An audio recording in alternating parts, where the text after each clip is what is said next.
യേശുക്രിസ്തുവിൻ്റെ പരിശുദ്ധമായ നാമത്തിൽ എല്ലാ പ്രിയപ്പെട്ടവർക്കും മോർണിംഗ് ഡ്യൂവിൻ്റെ മറ്റൊരു ദിവസത്തെ പ്രഭാത ധ്യാനത്തിലേക്ക് സ്വാഗതം. പലരും ചോദിക്കുന്ന ഒരു ചോദ്യമാണ്, എന്തുകൊണ്ടാണ് എനിക്ക് നന്നായി പ്രാർത്ഥിക്കാൻ കഴിയാത്തത്? എൻ്റെ അടുക്കൽ ധാരാളം ആളുകൾ കടന്നു വന്ന് ഇങ്ങനെയുള്ള ചോദ്യങ്ങൾ ചോദിച്ചിട്ടുണ്ട്. അവരോടെല്ലാം ഞാൻ അല്പസമയമെടുത്ത് സംസാരിച്ചിട്ടുമുണ്ട്. ഈ ഒരു വിഷയത്തിന് മറുപടിയായി ഞാൻ സംസാരിക്കാൻ ആഗ്രഹിക്കുന്നത് നെഹമ്യാവിൻ്റെ പ്രാർത്ഥനയാണ്. നെഹമ്യാവ് എന്ന വ്യക്തിയെക്കുറിച്ച് നെഹമ്യാവിൻ്റെ പുസ്തകത്തിൽ നമുക്ക് വായിക്കാൻ കഴിയുന്നുണ്ട്. നെഹമ്യാവ് യേശുക്രിസ്തുവിൻ്റെ 400 വർഷങ്ങൾക്ക് മുമ്പ് ജീവിച്ചിരുന്ന ഒരു മനുഷ്യനാണ് അദ്ദേഹം. എന്ന് മാത്രമല്ല, ബാബിലോണിൽ വന്ന് യഹൂദിയും ഇസ്രയേലും ആക്രമിച്ച് കീഴ്പ്പെടുത്തി അവയിലുള്ള ആളുകളെ പിടിച്ചുകൊണ്ട് പോയ കൂട്ടത്തിൽ ഈ നെഹമ്യാവ് ഉണ്ടായിരുന്നു. എന്ന് മാത്രമല്ല, നമുക്കറിയാം, ഇങ്ങനെയുള്ള സന്ദർഭങ്ങളിൽ ആളുകളെ അവർ ക്യാപ്റ്റീവ്സായിട്ട് കൊണ്ടുപോകുമ്പോൾ അതിൽ വളരെ മിടുക്കരായ ആളുകളെ ഭരണത്തിൻ്റെ ചുമതലകളിലേക്കും രാജ്യത്തിൻ്റെ പ്രധാനപ്പെട്ട പൊസിഷനിലേക്കും കൊണ്ടുവരുമായിരുന്നു. ഉദാഹരണത്തിന് ദാനിയേൽ, ശദ്രക്ക്, മേശക്ക്, അബേദ്നെഗോ, അതുപോലെ തന്നെ ഉള്ള ഒരു വ്യക്തിയായിരുന്നു നെഹമ്യാവ്. പക്ഷേ നെഹമ്യാവിൻ്റെ ഒരു പ്രത്യേകത നമുക്ക് മനസ്സിലാക്കാൻ കഴിയുന്നുണ്ട്. താൻ നല്ലൊരു പൊസിഷനായിരുന്നു, അതുപോലെ തന്നെ നല്ലൊരു വരുമാന മാർഗമുള്ളതായ വ്യക്തിയായിരുന്നു, എല്ലാവരാലും ബഹുമാനിക്കപ്പെടുന്ന ഒരു വ്യക്തിയായിരുന്നു. പക്ഷേ ദൈവത്തോടുള്ള റിലേഷൻഷിപ്പിൽ, ബന്ധത്തിൽ ഒട്ടും കുറവ് വരുത്താത്ത ഒരു വ്യക്തിയായിരുന്നു നെഹമ്യാവ്.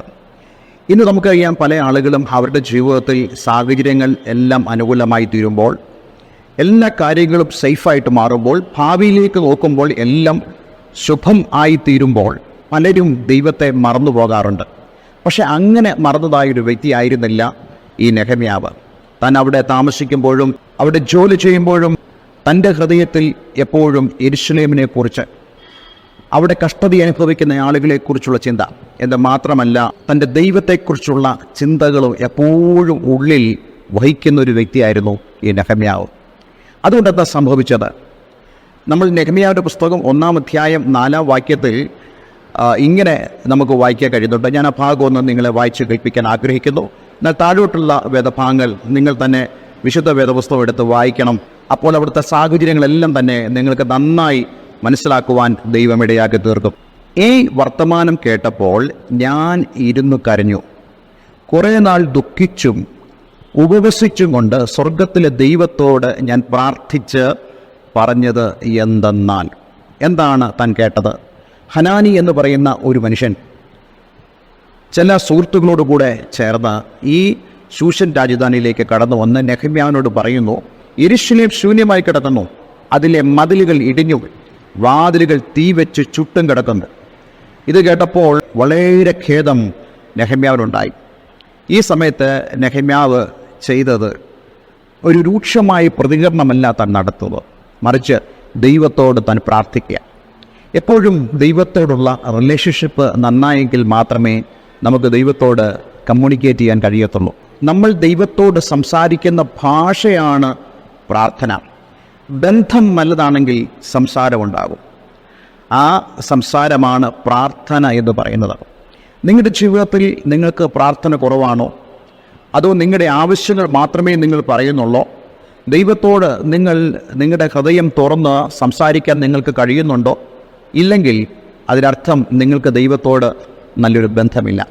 ഇന്ന് ഈ വചനം ഞാൻ നിങ്ങളോട് പറയുന്നത്, നിങ്ങൾക്ക് ദൈവത്തോട് ഒരു ബന്ധമുണ്ടെങ്കിൽ മാത്രമേ നിങ്ങളുടെ പ്രാർത്ഥനയും അതിൻ്റെതായ നിലയിൽ മികച്ചതാവുകയുള്ളൂ. ഇദ്ദേഹത്തിൻ്റെ പ്രാർത്ഥന നമ്മളിത് പഠിച്ചാൽ, ആ പ്രാർത്ഥനയുടെ ചില ഘട്ടങ്ങളുണ്ട്, നമുക്കത് മാതൃകയാണ്. ഒന്നാമത്, തൻ്റെ ദൈവത്തെ താൻ ആരാധിച്ചു, ദൈവത്തെ വലിയവനായി കണ്ടു. ജീവിതത്തിൽ ദൈവത്തെ വലിയവനായി കാണുന്നവർക്ക് മാത്രമേ ദൈവത്തിന് 1-ാം സ്ഥാനം കൊടുക്കാൻ കഴിയത്തുള്ളൂ.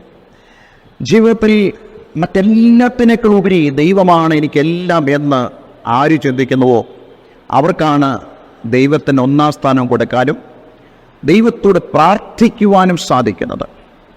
ദൈവം നിങ്ങളുടെ ചിന്തകളിൽ, നിങ്ങളുടെ തീരുമാനങ്ങളിൽ ഏറ്റവും പുറകിലാണെങ്കിൽ നിങ്ങൾക്ക് പ്രാർത്ഥിക്കാൻ കഴിയത്തില്ല. നെഹമ്യാവിൻ്റെ പ്രാർത്ഥനയുടെ പ്രത്യേകത താൻ പറയുന്നു, മഹാനും ഭയങ്കരനുമായ യഹോവേ. അതുപോലെ തന്നെ ദൈവത്തിൻ്റെ വാഗ്ദത്തങ്ങളെ താൻ ഓർമ്മിപ്പിക്കുന്നു. അതും ദൈവത്തോടുള്ള ബന്ധത്തിൻ്റെ തെളിവാണ്. അതുപോലെ തങ്ങളുടെ വിഷയങ്ങളിലേക്ക് ദൈവത്തിൻ്റെ ശ്രദ്ധയെ താൻ ക്ഷണിക്കുന്നു. അതുപോലെ തന്നെ തൻ്റെയും തൻ്റെ കുടുംബത്തിൻ്റെയും പാപങ്ങളെ ക്ഷമിക്കേണ്ടതിന് വേണ്ടി ദൈവത്തോട് പ്രാർത്ഥിക്കുന്നു. നോക്കിക്കേ, ഇതാണ് റൈറ്റ് റിലേഷൻഷിപ്പ്. ഇന്ന് ഞാൻ നിങ്ങളോട് പറയാൻ ആഗ്രഹിക്കുന്നു, നിങ്ങൾക്ക് ദൈവത്തോട് നല്ലൊരു ബന്ധം ഉണ്ടാകണം. അതെങ്ങനെ സാധിക്കുമെന്ന് ചോദിച്ചാൽ, ദൈവത്തിന് നിങ്ങളുടെ ജീവിതത്തിൽ ഒന്നാം സ്ഥാനം കൊടുക്കണം. അതെ, അപ്രകാരമായിരിക്കുന്നെങ്കിൽ യു ക്യാൻ പ്രേ പ്രോപ്പർലി. നിങ്ങൾക്ക് ശരിയായി പ്രാർത്ഥിക്കാൻ കഴിയും. അതിന് ദൈവം നിങ്ങളെ സഹായിക്കട്ടെ എന്ന് ഞാൻ ആഗ്രഹിക്കുന്നു, പ്രാർത്ഥിക്കുന്നു. ഒരു നിമിഷം നമുക്ക് നമ്മെ തന്നെ ദൈവകരങ്ങളിലേക്ക് സമർപ്പിച്ച് പ്രാർത്ഥിക്കാം. എത്ര പേർക്ക് നിങ്ങളുടെ ജീവിതത്തിൽ ദൈവത്തോടുള്ള ബന്ധത്തിൽ ഒരു സമർപ്പണത്തിലേക്കും ഒരു പുതിയ ബന്ധത്തിലേക്കും വരുവാൻ ആഗ്രഹമുണ്ട്? തീർച്ചയായിട്ടും നിങ്ങളോടാണ് ഇന്ന് ദൈവത്തിൻ്റെ വചനം സംസാരിക്കുന്നത്. ഒരു നിമിഷം നമുക്ക് പ്രാർത്ഥിക്കാം. സ്വർഗീയ പിതാവേ, ഈ നല്ല ദിവസത്തിനായി ഞങ്ങൾ അങ്ങേക്ക് നന്ദി പറയുന്നു. പലപ്പോഴും ഞങ്ങൾ പ്രാർത്ഥനാ ജീവിതത്തിൽ വളരെ പുറകിലാണ്. ദൈവത്തോട് സംസാരിപ്പാൻ ഞങ്ങൾക്ക് കഴിയാറില്ല. അതിൻ്റെ കാരണം ഇന്ന് ഈ പ്രഭാതത്തിൽ പരിശുദ്ധാത്മാവ് സംസാരിച്ചല്ലോ. കർത്താവെ, അങ്ങയുടെ പ്രിയപ്പെട്ടവർക്ക് ദൈവത്തോട് ശരിയായൊരു ബന്ധം ഉണ്ടാകുവാൻ, ദൈവത്തെ ഒന്നാം സ്ഥാനത്ത് നിർത്തുവാൻ നീ അവരെ സഹായിക്കണമേ. പ്രാർത്ഥന കേട്ടതിനായി നന്ദി, യേശുവിൻ നാമത്തിൽ തന്നെ. ആമേൻ, ആമേൻ. ദൈവം എല്ലാവരെയും അനുഗ്രഹിക്കട്ടെ. നല്ലൊരു ദിവസം ദൈവം നിങ്ങൾക്ക് തരട്ടെ എന്ന് ഞാൻ ആഗ്രഹിക്കുന്നു, പ്രാർത്ഥിക്കുന്നു. God bless you all.